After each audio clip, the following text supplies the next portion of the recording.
Selamat pagi anak ibu semuanya. Bagaimana kabarnya hari ini Naku? Harapan ibu semoga kita semuanya dalam keadaan sehat dan tetap bersyukur walaupun kondisinya masih seperti saat ini, di mana proses pembelajaran kita belum dapat kita laksanakan secara langsung dengan bertatap muka di dalam kelas. Kita berharap dan selalu berdoa semoga kondisi ini segera berakhir sehingga proses pembelajaran kita dapat kita laksanakan secara langsung di dalam kelas. Baiklah anak-anak ibu semuanya, adapun yang menjadi topik ataupun materi pembelajaran kita untuk hari ini adalah mengenai perencanaan tata ruang nasional, provinsi, dan kabupaten atau kota. Itulah yang menjadi topik pembahasan kita untuk hari ini. Jadi, sebelum Ibu menjelaskan bagaimana perencanaan tata ruang nasional, provinsi, dan kabupaten ataupun kota itu, maka terlebih dahulu Ibu jelaskan dahulu apa sebenarnya tujuan pembelajaran kita untuk hari ini. Baiklah anak-anak ibu semuanya, harapan ibu tetap semangat dan tetap fokus pada materi pembelajaran kita untuk hari ini. Adapun yang menjadi tujuan pembelajaran kita untuk hari ini adalah setelah melakukan kegiatan pembelajaran, maka diharapkan 1. Peserta didik mampu mengidentifikasi perencanaan tata ruang nasional. Yang kedua, peserta didik mampu mengidentifikasi permasalahan dalam penerapan tata ruang wilayah. Itulah yang menjadi tujuan pembelajaran kita untuk hari ini. Baiklah anak-anak ibu semuanya, sekarang masuk kita ke materi kita, yaitu mengenai bagian C, yaitu perencanaan tata ruang wilayah. Poin yang pertama, lingkup tahapan penataan ruang. Itu ada 4 tahapannya secara umum. Yang pertama itu adalah pengaturan, yang kedua pembinaan, yang ketiga pelaksanaan, dan yang keempat adalah pengawasan. Kemudian berikutnya poin yang kedua, hierarki dalam penataan ruang di Indonesia. A. Rencana umum tata ruang. Rencana tata ruang wilayah nasional atau RT-RWN adalah strategi dan arahan kebijakan pemanfaatan ruang wilayah nasional sampai dengan 100 meter di bawah permukaan bumi, 1 kilometer di atas permukaan bumi, dan batas luar zona ekonomi eksklusif. Kemudian, rencana tata ruang wilayah provinsi ataupun disingkat dengan RT-RWP adalah hasil perencanaan tata ruang yang merupakan penjabaran strategi dan arahan kebijakan pemanfaatan ruang wilayah nasional dan pulau atau kepulauan ke dalam struktur dan pola ruang wilayah provinsi. Kemudian, rencana tata ruang wilayah kabupaten ataupun kota disingkat dengan RT-RW-KK adalah hasil perencanaan tata ruang yang merupakan penjabaran RT-RWP ke dalam struktur dan pola ruang wilayah kabupaten ataupun kota. Kemudian kita masuk poin B, rencana rinci tata ruang. Rencana rinci tata ruang merupakan hasil dari perencanaan tata ruang.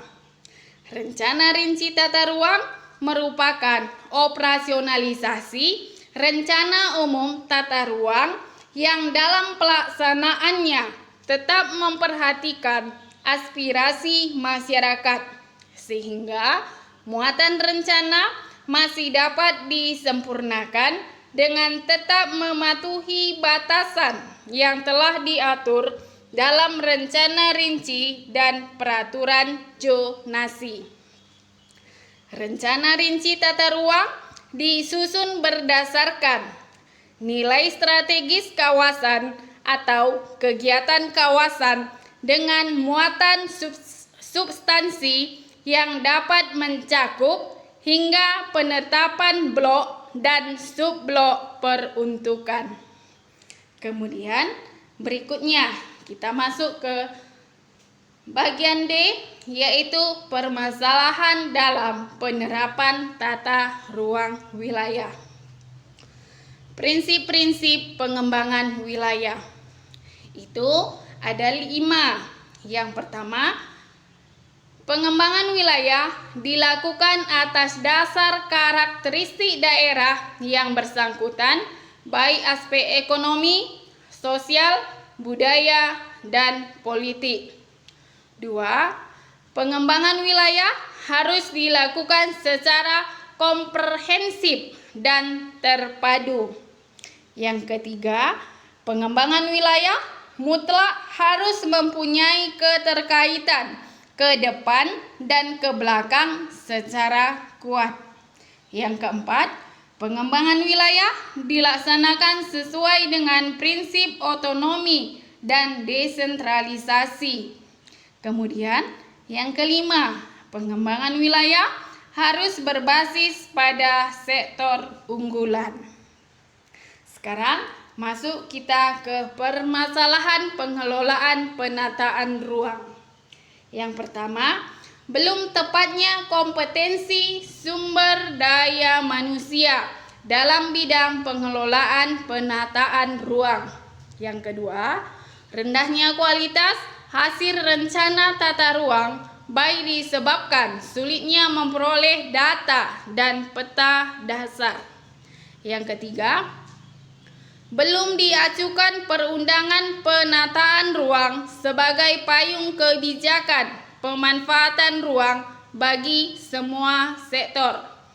Yang keempat, belum berfungsinya secara optimal penataan ruang dalam rangka menyelaraskan, mensinkronkan, dan memadukan berbagai rencana dan program sektoral dan wilayah. Yang kelima, ego sektoral dan regional yang ditandai dengan kurangnya kemampuan menahan diri dari keinginan membela kepentingan masing-masing secara berlebihan. Yang keenam, dukungan terhadap pengembangan wilayah belum optimal. Kemudian yang ketujuh, terjadinya penyimpangan pemanfaatan ruang dari ketentuan dan norma yang seharusnya ditegakkan. Yang kedelapan, masih belum lengkapnya alokasi fungsi-fungsi ruang pada skala detail dan operasional yang secara langsung dapat digunakan untuk pemberian izin pemanfaatan ruang. Kemudian yang kesembilan, masih lemahnya pemenuhan hak dan kewajiban serta peran serta masyarakat dalam penataan ruang. 10. Lemahnya dukungan teknologi informasi dalam proses pengambilan keputusan. 11. Masih terbatasnya kompatibilitas dan kesesuaian standar peta yang digunakan dalam perencanaan tata ruang wilayah pada berbagai macam skala. Dan yang terakhir adalah problem teknis materi dari penataan dan peraturan tentang penataan ruang. Itulah beberapa permasalahan pengelolaan penataan ruang yang terjadi di wilayah Indonesia.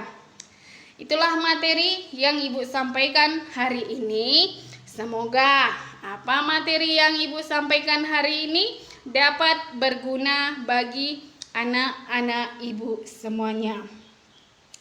Jika ada materi yang belum dipahami, boleh ditanyakan melalui chat WA. Kemudian, sebagai bahan penilaianmu untuk hari ini, silakan dikerjakan latihan soal yang ada pada buku mandirimu, yaitu di halaman 18 nomor 6 sampai dengan 15. Oke anak-anak Ibu semuanya, selamat bekerja.